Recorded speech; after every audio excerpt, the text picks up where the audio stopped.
was a match made in heaven. The Bernalillo County Sheriff and an Albuquerque megachurch that helped him get elected. But now it appears the relationship is falling apart. News 13's Amanda Goodman is live at Legacy Church with more. Well, just Sheriff Dan Houston's connections to this church has made the news plenty of times before, but now there's some hard feelings, and today the church's pastor is sharing his side of the story. Sheriff Houston has taken heat for his close ties to Legacy Church.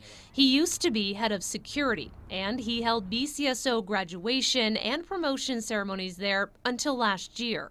Still, he claimed he kept his church and his sheriff's job separate. I don't mix my religion with my job as sheriff. I understand the boundaries. I never have. There's no one can accuse me of that. But now the sheriff is taking heat from the church itself because of a Facebook post in which Houston accuses his beloved Legacy Church of betrayal.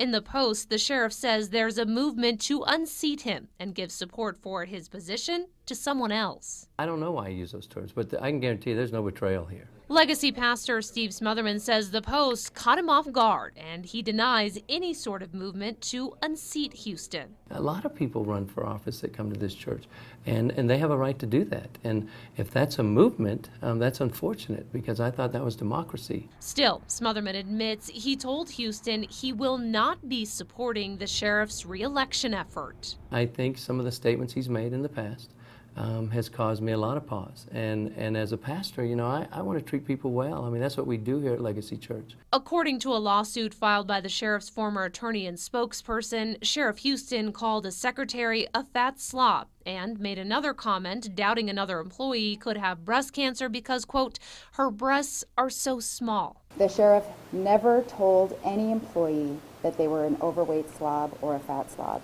The sheriff appears to defend himself in the Facebook post, saying he never violated any moral or criminal laws as sheriff. The sheriff did not want to go on camera for our story, saying only that he stands by his post and that every word of it was true. As for his standing with the church, is he welcome at church? That's a great question. We'll see. Now, Pastor Smotherman says he did try to reach out to the sheriff after the Facebook post, but that he has not gotten a response. I asked the sheriff what spurred the Facebook post. He did not get into any specifics, saying only that he may comment further in the future. Back to you. Okay, Amanda, the sheriff has removed the Facebook post. He says it's because others started posting their own agendas.